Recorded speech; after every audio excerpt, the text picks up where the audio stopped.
कांग्रेस कार्यसमिति की बैठक में बगावती तेवर अपनाने वाले नेता बुरी तरह अलग थलग पड़ गए, बल्कि वे बार बार अपने पत्र को लेकर सफाई देते नजर आए। असंतुष्ट नेताओं के पत्र को लेकर पार्टी में उठे तूफान को शांत करने में मनमोहन सिंह और ए.के. एंटनी ने महत्वपूर्ण भूमिका निभाई, लेकिन अंबिका सोनी ने सभी 23 असंतुष्ट नेताओं पर कार्रवाई की मांग की, जिसके बाद पूरा परिदृश्य ही बदल गया। बैठक के प्रारंभ में ही 23 नेताओं के पत्र को लेकर मनमोहन सिंह ने टिप्पणी की कि मीडिया में इस पत्र का जाना काफ़ी दुखद है, इससे कांग्रेस को काफ़ी नुकसान होगा। एंटनी का कहना था कि यह एक क्रूर पत्र है जिसे बर्दाश्त नहीं किया जा सकता, क्योंकि यह कांग्रेस की परंपरा नहीं है कि सार्वजनिक पटल पर ऐसे मुद्दे उठाए जाएं। मनमोहन सिंह ने अंतरिम अध्यक्ष के पद पर न बने रहने की जिद पर अड़ी सोनिया गांधी को मनाया कि वे जब तक अंतरिम अध्यक्ष बनी रहें जब तक पार्टी नया अध्यक्ष नहीं चुन लेती। राहुल गांधी का सुझाव था कि जब तक नया अध्यक्ष नहीं चुना जाता, सोनिया गांधी की मदद के लिए 2-4 नेताओं को नियुक्त किया जाना चाहिए। अहमद पटेल, जो बैठक के दौरान सबसे कम बोले, उन्होंने टिप्पणी की कि जो कुछ हुआ घर के अंदर हुआ, घर के बाहर नहीं होना चाहिए। आखिर पत्र की प्रति बाहर कैसे गई, इस पर गुलाम नबी आज़ाद ने सफाई दी कि उन्होंने इस पत्र की प्रतिलिपि नहीं बनाई थी। इस पर रणदीप सुरजेवाला ने पूछा कि फिर इस पर पार्टी से निलंबित नेता संजय झा की टिप्पणी कैसे आई।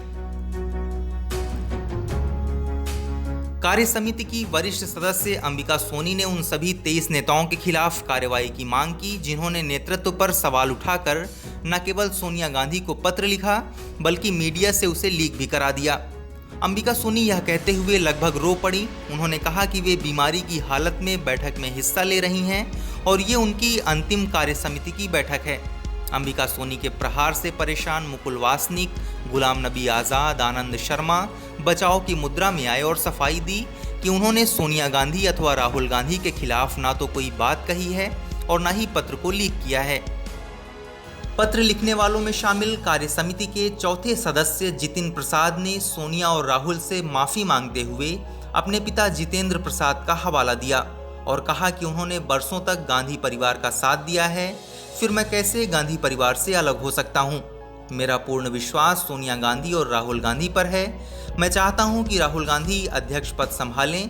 आनंद शर्मा ने पत्र को जायज़ ठहराने की कोशिश की, लेकिन चौतरफा हमला देख उन्होंने तुरंत रुख बदला और कहा कि हम चाहते हैं कि राहुल अध्यक्ष बने। राहुल गांधी बैठक के दौरान काफ़ी उग्र और चिंतित नजर आए। उन्होंने कहा कि सोनिया गांधी हॉस्पिटल में थीं और पार्टी के नेता उनसे सवाल पूछ रहे हैं। उन्होंने जो कुछ इतने वर्षों में पार्टी के लिए किया, उसके बाद भी उन पर उंगली उठाना कितना सही है। राहुल का सीधा निशाना पार्टी के वरिष्ठ नेता गुलाम नबी आज़ाद और आनंद शर्मा की ओर था। इस पर आज़ाद ने सफाई दी कि उनकी कोई मंशा सोनिया अथवा राहुल गांधी पर सवाल उठाने की नहीं थी। वह चाहते हैं कि राहुल नेतृत्व करें और मोदी शाह के खिलाफ मोर्चा संभालें। आज़ाद ने यह भी कहा कि हम पर आरोप न लगाएं, सोनिया गांधी हमारी नेता हैं और रहेंगी। पी चिदम्बरम ने दलील दी कि सोनिया गांधी को अखिल भारतीय कांग्रेस समिति का अधिवेशन होने तक अध्यक्ष पद पर बनाए रखना हम सबकी जिम्मेदारी है। कुछ महीनों में कोरोना की वैक्सीन आ जाएगी, तब हम महाधिवेशन बुलाकर नए अध्यक्ष का चयन कर सकते हैं। इस पर राहुल गांधी ने टिप्पणी की कि फरवरी तक कोई वैक्सीन आने वाली नहीं है, हमें कोरोना का मुकाबला करना ही होगा। जवाब में चिदम्बरम ने सुझाया कि पार्टी का वर्चुअल महाधिवेशन बुलाया जाए, जिसे सोनिया गांधी ने सिरे से खारिज कर दिया। उन्होंने साफ कहा कि परंपरा के अनुसार महाधिवेशन आयोजित हो।